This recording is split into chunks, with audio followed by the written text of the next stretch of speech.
बंदी छोड़ सतगुरु रामपाल जी परमेश्वर की जय हो। परमपिता परमात्मा, सारी सृष्टि के रचनहार, कुल मालिक, असंख्य ब्रह्मांडों के स्वामी, जगत गुरु, तीनों लोकों में प्रवेश करके सबका पालन पोषण करने वाले राजाधिराज, आत्माधार, नाथों के नाथ, देवों के देव महादेव, सर्वेश्वर महेश्वर, मृत्युंजय, अजरो अमर, आदि अनादि सनातनी प्रभु, जगत पिता जगदीश्वर, श्री श्री 1008 की उपाधि के वास्तविक अधिकारी, अकाल मूर्त, सौद स्वरूपी राम, वासुदेव, सर्वगतम ब्रह्म, संत श्रोमणी सतगुरु रामपाल जी परमेश्वर जी के चरण कमल में हम सभी सत्सेवक भाई बहनों का अनंत कोटि दंडवत प्रणाम।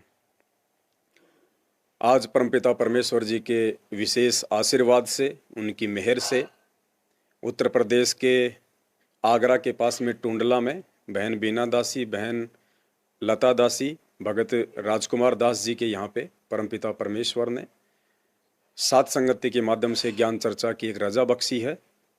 आसपास के भाई बहन आए हुए हैं और 2 दिन पहले उत्तर प्रदेश के अयोध्या में सात संगति थी।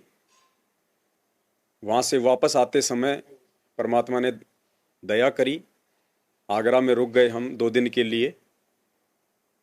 तो भगत तो जहाँ भी जाएंगे, जहाँ भी रुकेंगे, वो परमात्मा की ही चर्चा करेंगे, उन्हीं की महिमा गाएंगे। तो बहन के यहाँ पे परमात्मा ने दया बख्शी है सात संगति की। तो आज ज्ञान चर्चा के माध्यम से हम स्वयं भी जागते हुए और भगत समाज को भी जगाते हुए आज एक विशेष टॉपिक के ऊपर हम ज्ञान चर्चा करेंगे। और आज का विशेष टॉपिक है प्रार्थनाओं के नाम पे काल भगवान के द्वारा भगत समाज से ठगी करना। यानी सतलोक आश्रम मैनेजमेंट हरियाणा की तरफ से गुरुदेव की गैर हाजिरी में, उनकी अनुपस्थिति में 4-5 नंबर जो वायरल किए जाते हैं कि हिसार जेल में बैठे हुए सतगुरु रामपाल जी से कोई भी भगत अपनी प्रार्थना लगवा सकता है, कोई भी अपनी फरियाद वो भिजवा सकता है और 1-2 दिन के बाद में उस प्रार्थना का उनको जवाब सुनाया जाता है ज्योति और पाठ के रूप में। वो कहाँ तक सही है, कहाँ तक झूठ है, और क्या 27 वर्षों से सतगुरुदेव जी के द्वारा इतना अनमोल ज्ञान देने के बाद भी, हर विषय पे खुल के शंका समाधान करने के बाद भी, क्या आज भगत समाज को प्रार्थनाओं के भरोसे रहना चाहिए या गुरुदेव के ज्ञान को आधार बना के अपने आत्मिक उद्धार के लिए भक्ति करनी चाहिए? तो इस विषय पे आज हम चर्चा करेंगे। बहुत गहरा विषय है, सभी भगत भाई बहनों ने बहुत ध्यान से सुनना है। उसके बाद यदि किसी की कोई शंका होगी तो परमात्मा फिर उसका विज्ञान आधार से समाधान करवाएंगे, जैसी भी परमात्मा ने दास को सद्बुद्धि बख्शी हुई है।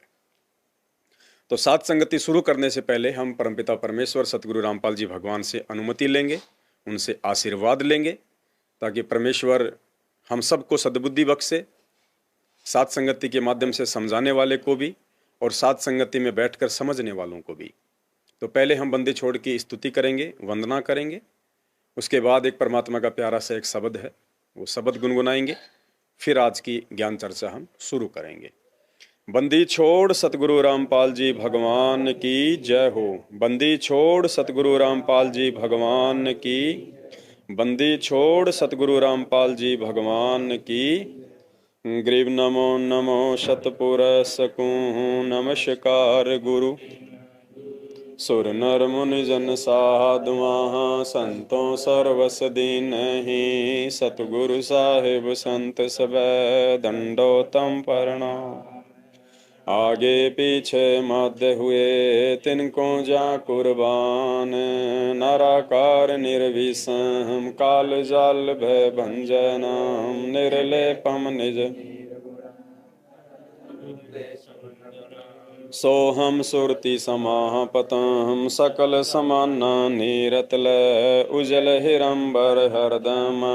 बेपरवाह था वार पार नहीं जो सुमर सिद्ध होई। गणनायक गलताना करो अनुग्रह सोही। पारस पद परवाना आदि गणेश मनाऊं। गणनायक देवन चरण कमल लोलाऊं आदि अंत करु सेवा परम शक्ति संगीतम हृदय सिद्धिदाता सोही अविगत गुण है अतीतम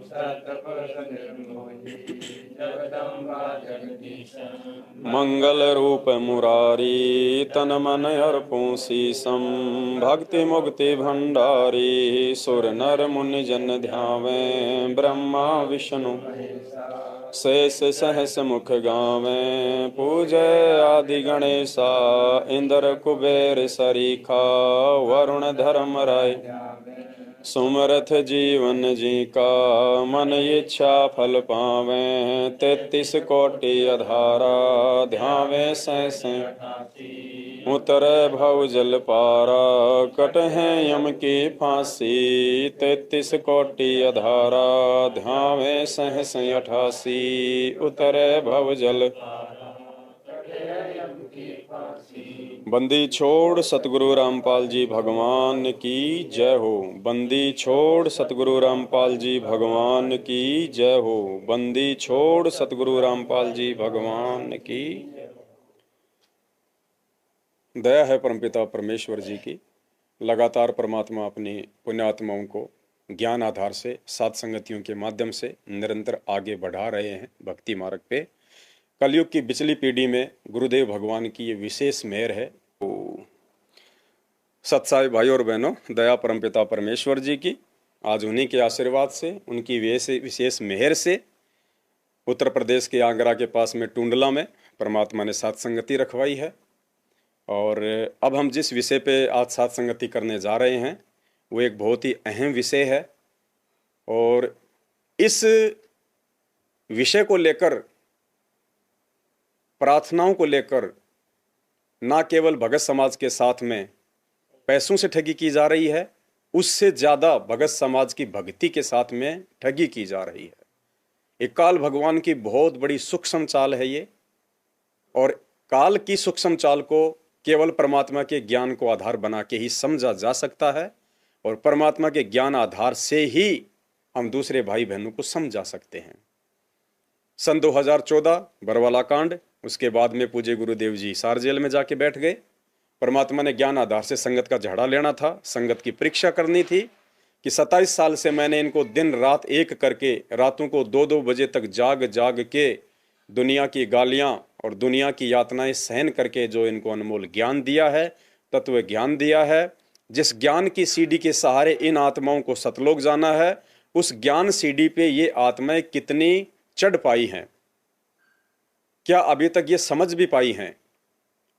तो परमेश्वर जाके चुपचाप जेल में बैठ गए और इधर परमात्मा ने काल भगवान को बिल्कुल ओपन छोड़ दिया, खुला छोड़ दिया कि भैया तुझे जितनी सख्त से सख्त इन आत्माओं की परीक्षा लेनी है ले लो।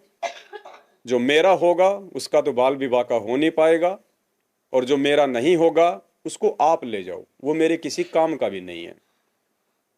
परमेश्वर अपनी वाणी में कहते हैं, गरीब कच्चा हीरा किरच हो नहीं सहे घनमार, ऐसा ये मन हो रहा लेखा लेकर तार।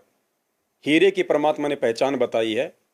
जो ओरिजिनल हीरा होता है उसको कहते हैं कि अहरण के ऊपर रख के, जो लोहार का जो लोहा पीटने का होता है जमीन में गड़ा हुआ, उसको कहते हैं अहरण।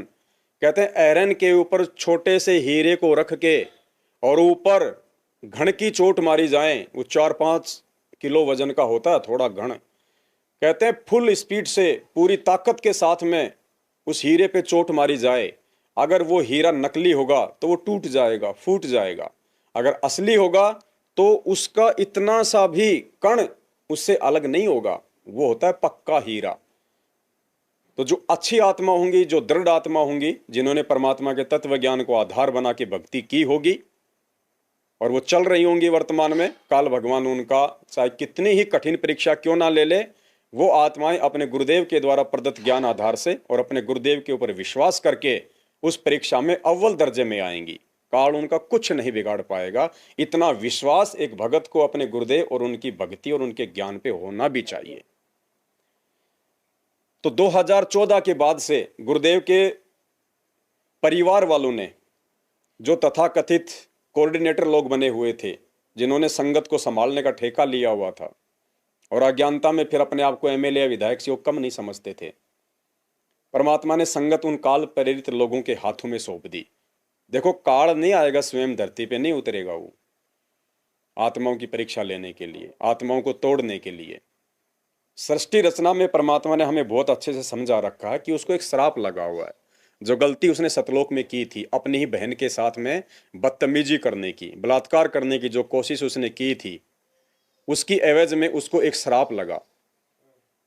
उसको 1 लाख मानव शरीरधारी आत्माएं खाने का उसको श्राप लगा हुआ है। तो उसका चेहरा बड़ा ही विकराल बताया परमात्मा ने, भूंडा बताया। देसी भाषा में कहते हैं कि भूंडा, लंबे लंबे दांत, ओछा माता, पता नहीं बहुत सारी परमात्मा ने उसकी पहचान बताई है। तो वो स्वयं नहीं आता, उसने अभी तक अपने बच्चों को भी अपना दर्शन नहीं दिया, ब्रह्मा विष्णु महेश को भी। और आम प्राणियों के लिए भी उसने गीता जी में कह रखा है कि अर्जुन, ये मेरा वास्तविक रूप है, इस रूप के दर्शन ना कोई जप से कर सकता, ना कोई तप से कर सकता, ना कोई दान धर्म से कर सकता। ये तो मैंने तेरे ऊपर विशेष मेहर करके मेरा ये रूप दिखाया है। जिस रूप को देख के अर्जुन जैसा योद्धा भी कांप गया, उसके पसीने छूट गए। तो वो स्वयं नहीं आएगा धरती पे, वो दूसरी आत्माओं के अंदर भूत की तरह प्रवेश करके या उनके अंदर कुप्रेरणा करके। कौन सी आत्माओं में? जो आत्माएं पहले सतगुरु की शरण में होती है, फिर बीच में मर्यादा तोड़ देने से, छोटी मोटी मर्यादाओं के तोड़ देने से नहीं, विशेष मर्यादाओं के तोड़ देने से।